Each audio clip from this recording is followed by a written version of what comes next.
Hello, and welcome to the Say Yes to Holiness show. This is Christina Simmons, your host, and I am so glad that you've joined me today. I have a most special guest with me who I know that all of you are going to enjoy.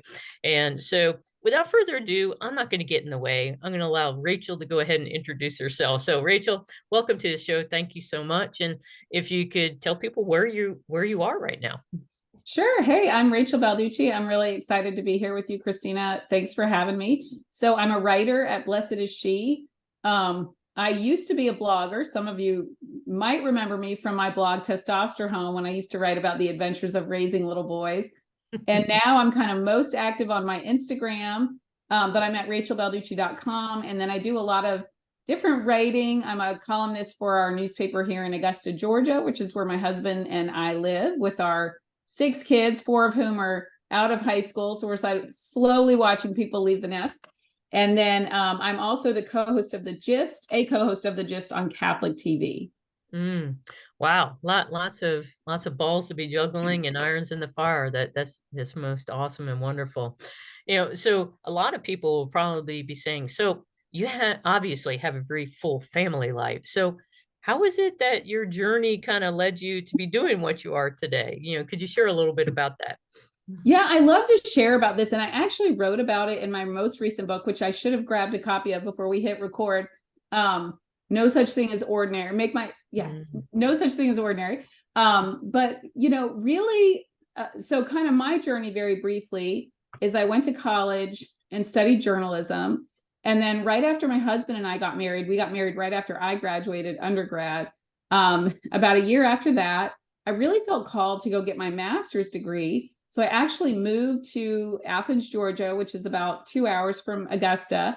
And my husband stayed in Augusta and I would come home on the weekend. So I took classes. Well, after the first year of coursework, then I was pregnant with our oldest child. And so by then I was down to just doing my thesis. So I was able, to come back home, had the baby, took some time off, and then wrote that thesis. And in the meantime, I had been a reporter for the newspaper and then was working in marketing there. And once the baby was born, I just really did not want to work outside the home. That took me completely by surprise. I'll be honest, Christina, because I remember feeling like, no, I'll want to keep working. Like I've invested in my education. This is really important to me. And then once he was born, I realized I just didn't want anybody else raising him. My husband had just started his own law firm. This was not one of those occasions where it was like I could just afford to not work. And and I want to be transparent about that because sometimes it seems like it's like the women who choose to stay home, sometimes they're in the unique situation of just being able to easily do that. And I have friends who have always worked, and I totally appreciate that too, either because they feel like they need to, or they feel, like that's just an important part of what they feel called to do. But for me, we just kind of had a lot of lean years early on. And that was okay. So I got this master's degree, did a little bit of working, and then decided to stay home, and then ended up having 5 more children. We have 5 sons, and then we have a daughter. So that kind of became the focus of what I was doing. When our 4th son was born, I started a blog called Testosterone. And it's just a really cool story of God, I think, just opening doors. I never really had time to be wishing that I had some kind of job outside the home because I was just like trying to keep these boys alive. They did crazy antics.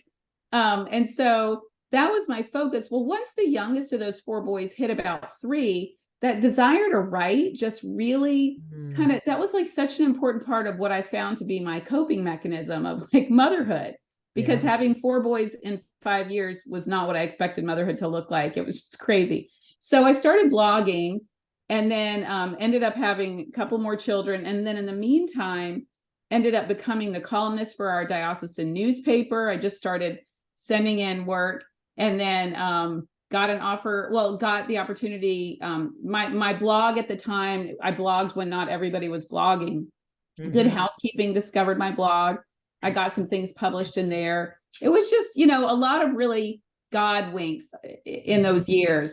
And once I got published in Good Housekeeping, a book editor from Revell reached out to me and asked if I would be interested in publishing a book.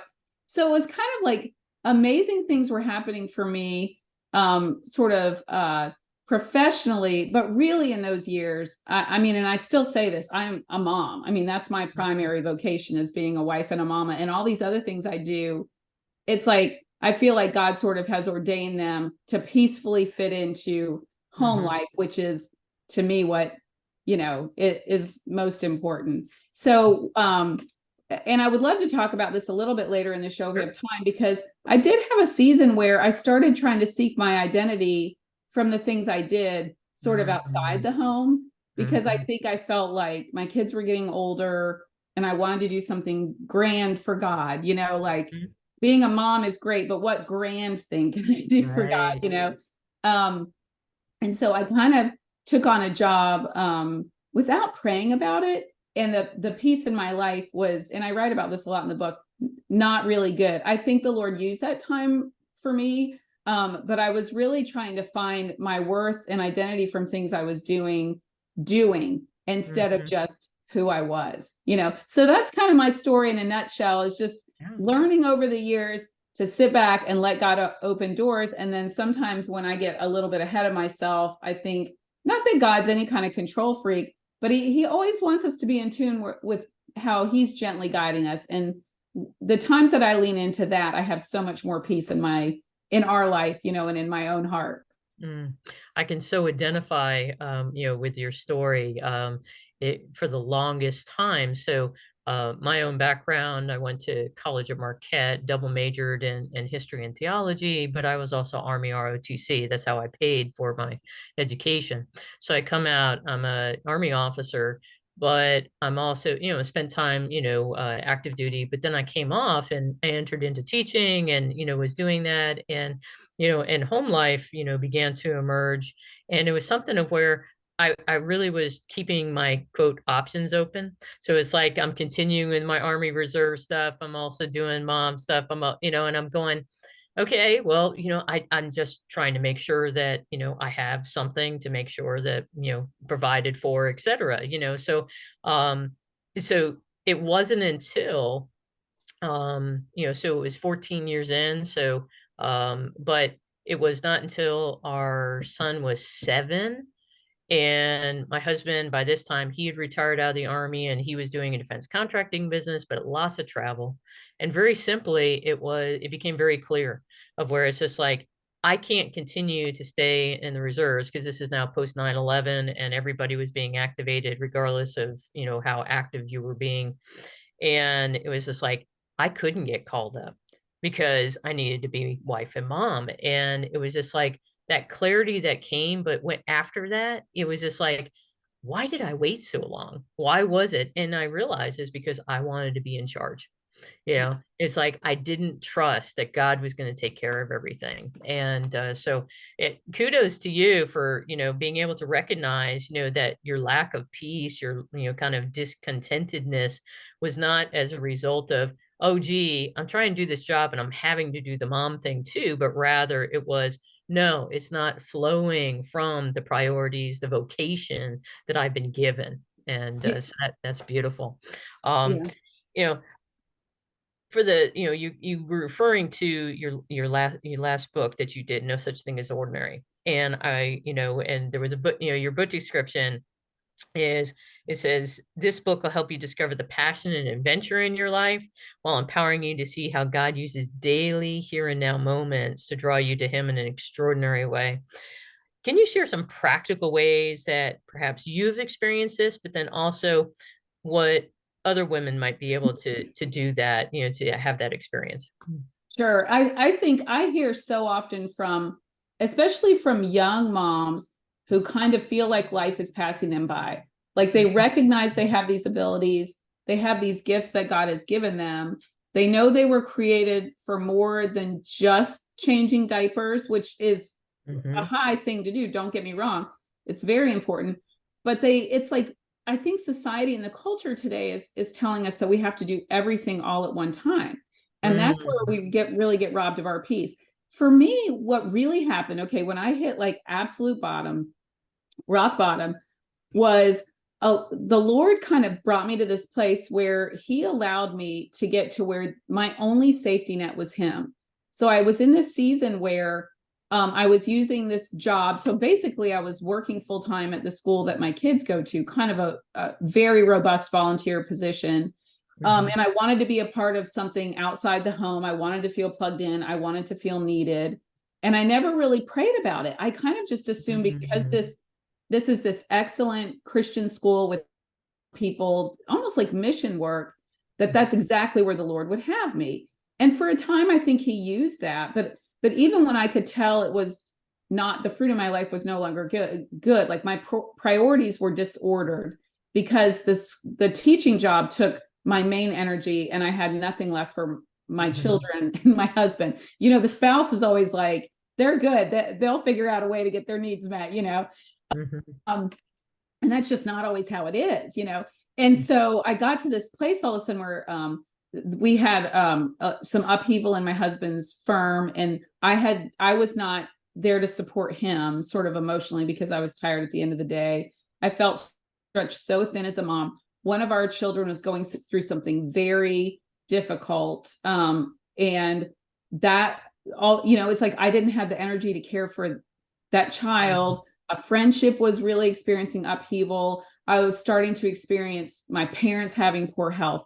All of my safety nets, Mhm. money, friendship, career, kids doing well. So my identity as a mom were being shaken. And it was like in that season, the Lord was really like, your identity comes from the fact that you were known and seen and loved by me. Like those other things are nice, but that doesn't, when they're not going well, you are not less of a person. So that was really a painful time, I'll tell you, because the Lord really was getting my attention.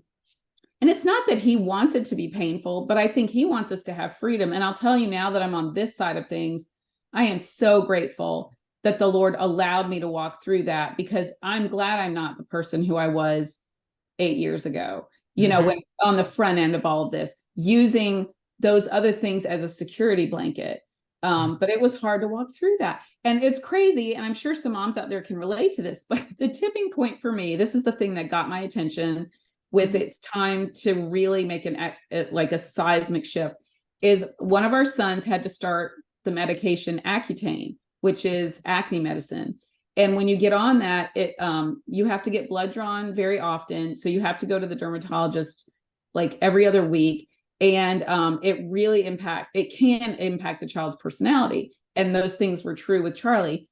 And I felt like adding this one extra thing in my life almost pushed me over the edge. Like driving Mhm. down the road to take him to the doctor, I was having panic attacks on the highway. And it was just crazy. Like it showed that I was living at some warp speed level. And this is how I was trying to keep Mhm. control over everything. And it finally just kind of all came to a head. And it was like, Lord, you're trying to get my attention now. I see it. If I'm not listening in my heart, I feel like you use my sensory nervous system to get that attention. So I think that one of the things that's so important, it's important for women, but I think it's important for men too, is like we're too quick to let our identity come from the things we do. And I think this is even true when we say our identity, like our vocation as a wife and a mother. Mhm. Because even those stay-at-home mamas, and I'm here to tell you now that the youngest of my crew is 13, and I'll have afternoons when nobody's at home needing anything. Um, it will shift. And so my identity, even though for years I've said I'm really just a white, I was traveling to do all these speaking gigs, and on the plane people would say, well, what are you doing? Well, I'm a speaker and I'm a writer, but really I'm just a mom. And I didn't mean that like in a negative way, but like Right. that's my main thing. But even with that, my identity is as a daughter of Jesus, is that like as someone who was created by the Father and known and seen and loved by him. And I love that because that message can be true for us in any season. The extraordinary of walking with Christ can be true when we're wiping runny noses and when we're saying goodbye to children as they leave for college, and when we're doing whatever the next thing is that the Lord's asking us to do. Mm. It is so true of how we get caught up in the things that we do rather than the things we are and who we are. I talk about that with I'm a spiritual mentor, and one of the biggest things is that we'll have those exact conversations that you're alluding to, which is, well, my life is crazy and it's just like I'm so anxious, and it's just like, okay, stop. It's like, who are you? It's Mm. like, and then it begins with the listing of the things that we do. I'm a wife, I'm a mom, I'm a, it's like, stop. Who are you? And that was a part of why when I came across your writing and your work, and I was just like, oh, I got to get Rachel onto the show because this is such a theme. It is such a, I mean, it is so important right now. And I think in our society, even more so than it has been, to communicate. You don't have to, quote, do anything, but be, and you have value beyond measure. Yeah. And when we're getting ready, right now we're in the middle of that Advent season. It's like when we're preparing, to receive the great gift. Well, we can't receive the gift if we're all full of our own stuff. So absolutely beautiful. Switching gears a little bit, you're also, and you have it on your shirt there, about Catholic TV. You're also a co-host for The Gist, and you know, could you tell me, what prompted you to become a part of that, and why do you enjoy it? Or do you? Yeah, I do enjoy it. I love it so much. And and I love this being kind of at a place career wise now where I'm starting to be able to see how the Lord has connected dots, because like Mm, I got this master's degree in print journalism, in journalism, but with a focus on newspaper readership. But I have this background in media. mm, And then started, using that gift to blog, which led to writing books, which led to being a columnist, or whatever order that all happened in. And basically, this opportunity to be the co-host on Catholic TV came up because my friend Danielle Bean went to, the powers that be at Catholic TV and said, "You have no shows for women on your channel. What are you interested in that?" And they were. And so she reached out to me, and they had an idea. They kind of talked about ideas for a couple of co-hosts. And so we just celebrated our 11th season. Carolee McGrath and wow. Danielle Bean and I get together and we talk about, just topics that are of interest to Catholic women. And it's an absolute blessing. Like, I'm so humbled and honored to get to be a part of that. I love it. It works well too, because so Danielle doesn't live, she lives a few hours from Boston. She drives in. Carolee every day because she's like in a neighborhood right outside of Boston. And then I fly up because I'm here in Georgia, and we do a whole season in 1 week, and it's turbo. Like, this year was the first year. It was crazy. I tried to do so I took the 5 a.m. flight out of Augusta, and I had an interview at 11. So I felt like I had plenty of time. Well, of course, little by little, I got to the studio, and our guest, he's a Franciscan friar of the Renewal. Mhm. So he was already there, like on the screen waiting, and they hadn't hit record, but I just got in. I'm like, thank goodness when I got up at 4:30 that morning, I'd done my makeup and hair, and I was able to plop right on set and do this interview, like coming in hot. It's so great because I really love getting to share about, the Lord, and talking about the church and the importance of our faith, and faith in action, and what does all that mean. And it's really been cool too over the years. Like the very first season, Carolee was even pregnant. And then, by the next season, she had like this little baby. And so as the years have gone on, kind of some of our focus has changed too, because now we're dealing with, Danielle's got several kids that are married. I don't have anybody married, and Carolee doesn't either, but just the gift of just life, and sharing that and talking about it. So that was just one of those opportunities, again, that I was not necessarily out there with an agenda of, I need to find a show to be a co-host on. Is that it just sort of like plopped into my lap, and it was awesome, Mm. really What good. what would have been some of your most enjoyable episodes or interviews that you've done? I mean, you've got a lot to choose from over 11 years. I Congratulations. It's so know. awesome. I got to really think about it. Years ago, I think in our second or third season, we did an episode about adoption. Mm, And I actually have two siblings who are adopted. And then my sister has adopted two of her children. And so that was really cool. That show, that particular season, I interviewed my brother Dan, who's my brother, he's my Mhm. brother, he's adopted. Yeah. And then I interviewed Joanna, who's my sister, who had at the time just adopted their first baby. And so that was a real blessing, you know. And I've just talked to so many people over the years who are doing really beautiful things in the life of the church, authors, people who start prayer groups, people, you know, who are kind of just like in tune with what the Holy Spirit's asking them to do. And I always come home from that week really worn out because the energy levels are, you have to be super high energy all week. But so encouraged with all the different things. And I think that's so helpful for me, you know, and I'm sure you appreciate this as like a spiritual mentor or director, because I think people do want to know that their gifts are being used, and they do want to feel seen by the Lord and by other people. And, you know, we have to find that sweet spot of like recognizing that God has given us gifts, but also being willing to wait on the Lord, because these things, you know, can't be our identity, you know, as we said, but they also are important. And God can do so much with us if we're willing to sort of ask him to guide us, to wait on him, you know, and not kind of get too carried away with trying to make things happen. Because I think when that happens, sometimes we'll experience like some churned up emotions, you know, if we're not careful. No, I think you're absolutely right. So often we'll, you know, think, and I'm guilty of this, or at least have been. I hope that I'm a little bit better now. But it's like I'll see a need and I'll see the way that it can be, you know, filled. And it's just like I'll be like, let's jump in. And then it's just like, and what I've learned over time, you know, is the fact of the importance of that prayer, Yeah. of coming and bringing it before our Lord and going, okay, Lord, you made me aware of this need. Now help me understand how you want me to respond to this need, not just my first reaction, and then to take some action, you know, little baby steps and see if that is the right way, or if God's going, no, roadblock, roadblock. Um, Totally.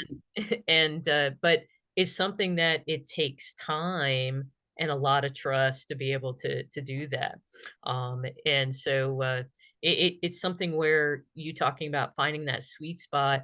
I think if I could give a gift to any, you know, to everybody out there, it would be that art, because it really is an art to be able to find that sweet spot of I'm using the gifts because I'm that unique and unrepeatable person God created me to be, but I'm also waiting on him to say, now, you know, Yeah. put me in coach. And Yes. he's like, wait, not yet, not yet. Yes.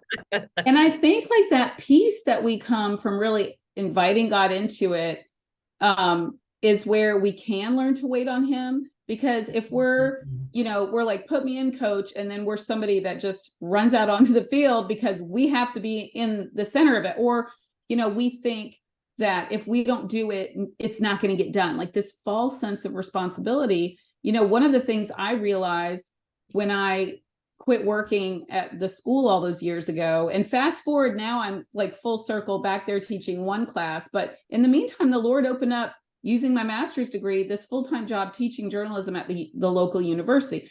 In my wildest dreams, I would not have imagined that. And the piece, it just works so well for us. You know, it's Mhm. amazing how God did that. So I love that. But, you know, one of the things I recognized is when I had to walk away from all the things I had sort of overcommitted. I wrote about that in my book, Overcommitted. By the way, I think I just write my way through all my issues going that I'm going through in life.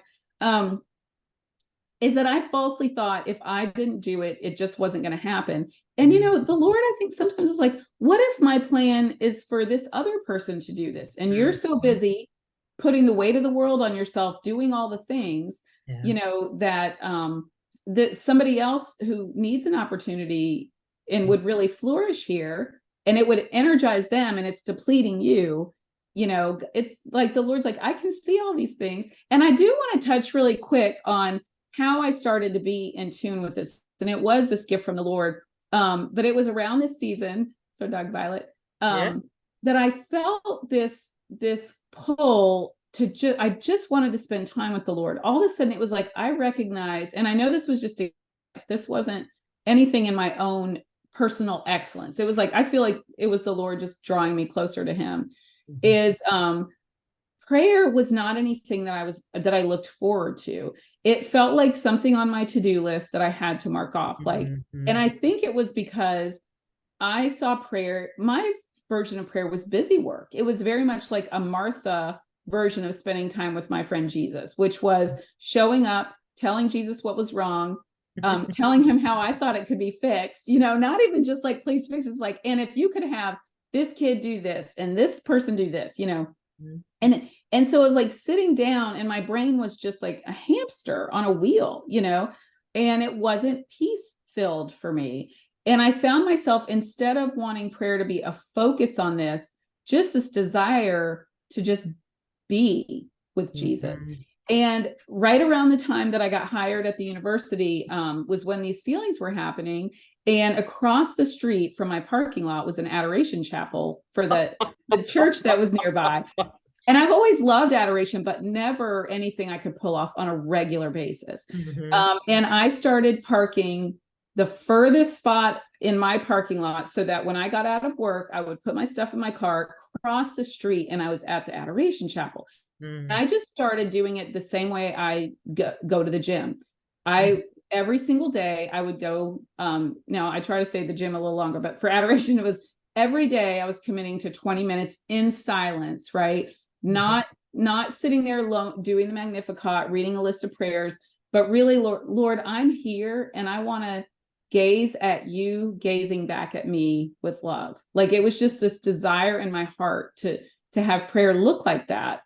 And the fruit in my life was incredible. It was hard to learn how to sit in silence. That took time Mhm. to really help my brain learn how to just empty itself and refocus on the Lord. Because it's not like we sit in emptiness, but it Mhm. was like, Lord, I want to experience your love for me. I want to hear you speak truth to my heart. And that's when so much healing started happening for me, is I started to recognize like this sacred place that only me and Jesus exists, that's outside of what the world tells me about success, about love, about beauty, about being, whatever those things are, about security, all like this sacred space that only the Lord can be with me, Mhm. and learning how to get to that place. Well, and I just want to finish by saying this: about a year after that, COVID happened and the Adoration Chapel shut down for several months. I mean, we were all just shut down.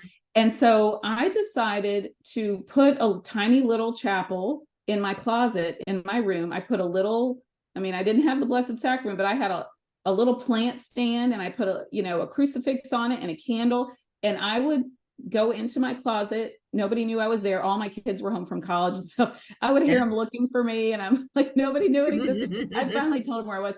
But I just did that same thing. Like I sat in there in silence on a little rug that I have, and asked, continued to seek the voice of truth in me. And if I could encourage people with anything, that's really what I would say.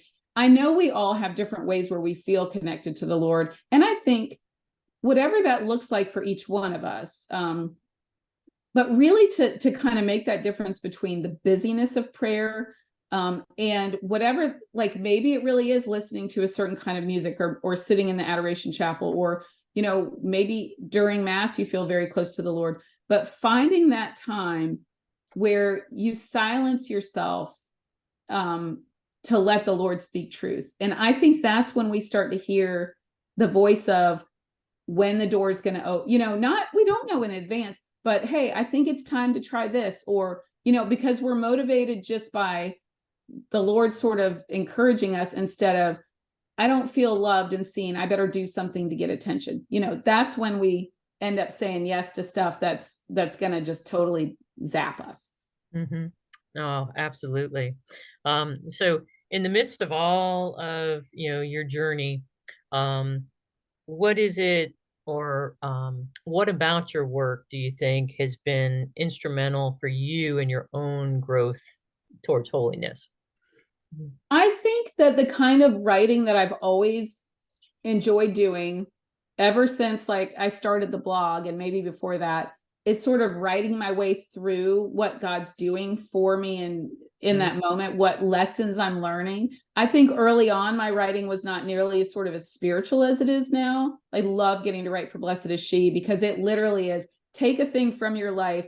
Where is God in the middle of it? And that's kind of what I've gotten in the habit of doing, especially after I started seeing a spiritual director, golly, probably like 15 years ago, maybe more like 12. Anyway, but I do think that for me, because like I love to see how holistic God has made each one of us. Like as a writer, I use this gift of writing personally because it helps me work my way through stuff. Like these books that I've written, I worked my way through, like, some difficult seasons, some excellent seasons, like my very first book, How Do You Tuck in a Superhero? It was just stories about life with boys, because I didn't want to, I was like, I could either cry at the end of every day or laugh, and I'd rather laugh. I mean, so I think that that's what I love kind of professionally, is how deeply personal it all feels for me, and the joy of getting to share that in a way that I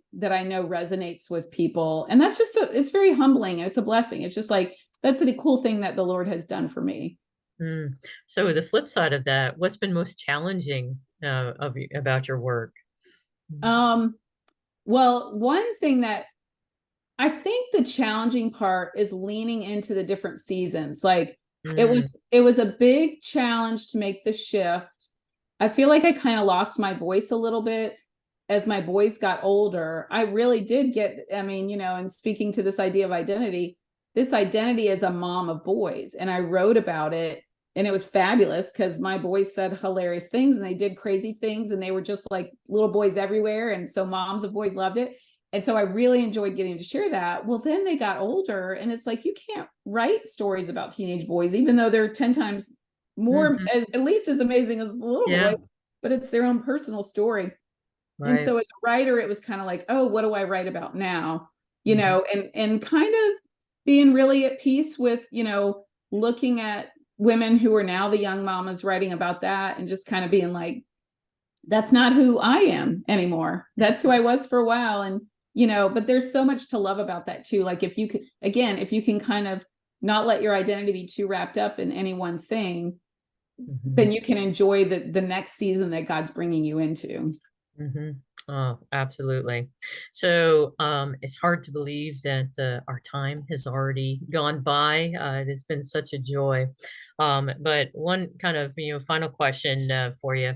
So if you could go back to your 18-year-old self and give yourself one piece of advice, what would that be? You're awesome. And don't listen to the voices that in your head that make you question that. I was reflecting, and I'll tell you very quickly because I know we have to go. I was telling my husband recently, just kind of reflecting on, when do I feel like I was like the most myself, like, and I think motherhood it makes you have to, like always be recognizing who you are, going deeper with that. And it was this season when I went away to school, to undergrad, for a couple of years. And I ended up in this school where I didn't really meet a lot of people, and I spent a lot of time alone. And I loved it because I really got to know myself, and I feel like that's so important for us. And it's something that's easy to lose sight of. And I think it's a joy when we get kind of reminded and called back to, be yourself. Don't compare. Comparison is the thief of joy. And maybe to be to myself, the hard seasons are going to teach you a lot too. So don't freak out at those times either. Absolutely. Absolutely. Well, Rachel, thank you so much for being here. Could you remind people one more time where it is they can find out more about your work, especially about your books and the different things that you're doing? Sure. Thanks, Christina. It's been so wonderful chatting with you. So I'm Rachel Balducci. You can find me at rachelbalducci.com. So there's, please, I'll put it in the show notes too. Yeah. And my books are on Amazon, and I'm on Instagram, and I'm on Blessed is She. So come find me and reach out to me. And I always love chatting with people. So Awesome. Well, thank you again. It's always easy to have a podcast with a wonderful guest because you don't have to do any work because you're just having a conversation. So thank you so much for that. And for everyone out there who is listening, thank you for joining us today. And know of my continued prayers that you're able to continue to do whatever it takes so that together we can tell the master of death, not today. God bless everybody.